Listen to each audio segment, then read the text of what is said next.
నమస్తే.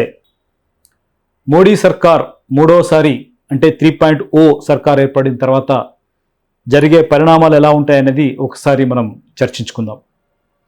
గత 2 పర్యాయాలు మోడీ సర్కార్ ఏర్పడిన నాటికి ఇప్పటికీ జమీన్ ఆస్మాన్ ఫరక్ ఉంటుందని చాలామంది రాజకీయ పండితులు ఎస్టిమేట్ చేస్తున్నారు.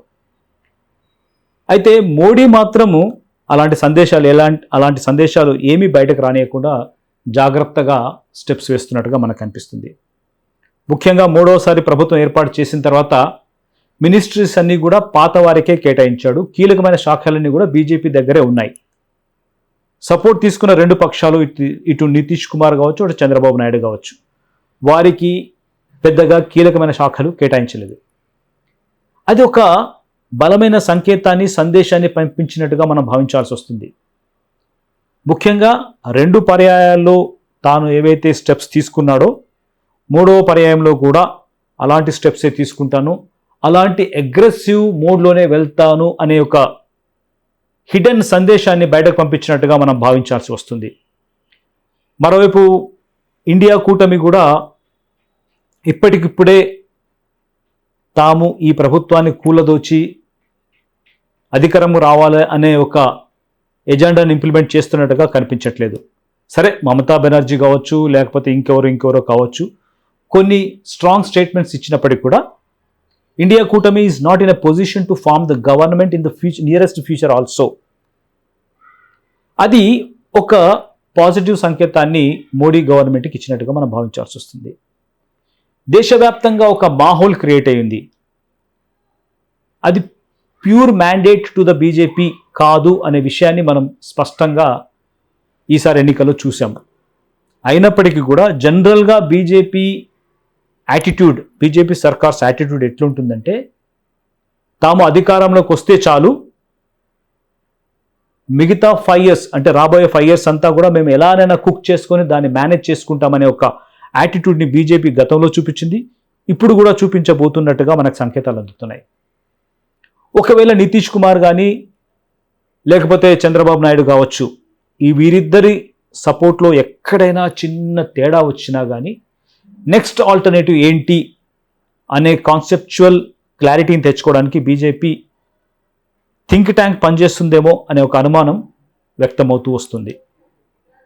ముఖ్యంగా ఈ 2 కూటములకు కాకుండా ఉన్న తటస్థులు నుంచి సపోర్ట్ తీసుకోవడానికి ఇప్పటి నుంచే వ్యూహరచన చేస్తున్నట్టుగా మనకి కనిపిస్తుంది.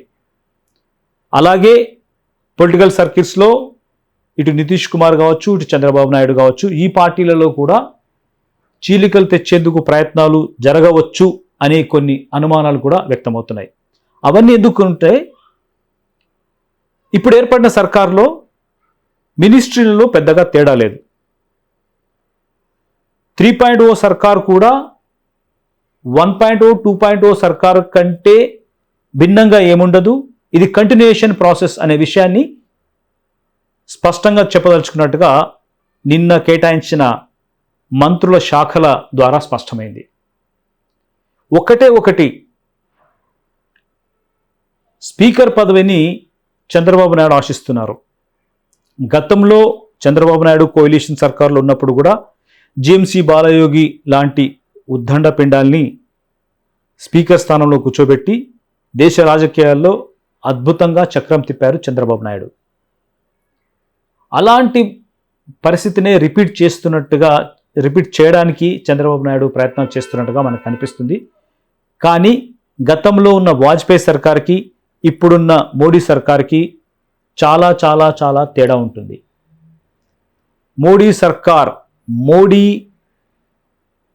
మోడీ గతంలో గుజరాత్లో ముఖ్యమంత్రిగా పనిచేసినప్పుడు కావచ్చు, అంతకుముందు ఆర్ఎస్ఎస్ ప్రచారకగా ఉన్నప్పుడు కావచ్చు, ఆయన చాలా యాటిట్యూడ్ ఉన్న వ్యక్తిగానే మనకి పరిచయం. గత 2 టర్మ్స్లో కూడా మోడీ ఎక్కడ కూడా తలొగ్గినట్టు కానీ, వంగినట్టుగా కానీ, లేకపోతే మిగతా పక్షాలు చెప్పిన సూచనలు కానీ, సలహాలు కానీ తీసుకొని స్వీకరించి ముందుకు సాగినట్టుగా కానీ మనకి ఎక్కడా కనిపించలేదు. బట్ ఈసారి బాడీ లాంగ్వేజ్లో కొంత తేడా వచ్చినట్టుగా మనకు కనిపిస్తుంది. నితీష్ కుమార్, చంద్రబాబు నాయుడు వీరిద్దరిని కూడా కలుపుకొని పోతున్నట్టుగా నటిస్తున్నట్టుగా కనిపిస్తుంది. కానీ ఇంటర్నల్గా బీజేపీ థింక్ ట్యాంక్ వేరే నెక్స్ట్ ఆల్టర్నేటివ్ ప్లానింగ్లో ఉందా అనే ఒక సంకేతాలను పంపిస్తున్నట్టుగా మనకు కనిపిస్తుంది. ఇది రానున్న రోజుల్లో తేలిపోతుంది. కానీ ఇటు నితీష్ కుమార్ కావచ్చు, చంద్రబాబు నాయుడు వీరిద్దరు కూడా తలపండిన రాజకీయవేత్తలే. వారి వయసు దాదాపు 70లలో ఉంది. ఈక్వల్ టు మోడీ వయసుతో ఉన్నారు.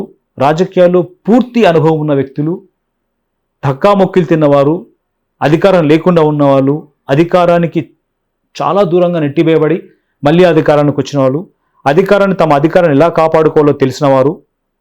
వీరు మోడీ వేసే ఎత్తుగడలకి వీరు తలొగ్గుతారా, లేదంటే వీరు వేసే ఎత్తుగడలకి మోడీ తలొగ్గుతాడా అనే విషయాన్ని మనం రానున్న 6 నెలల కాలంలోనే చూసేందుకు అవకాశం ఉన్నట్టుగా కనిపిస్తుంది.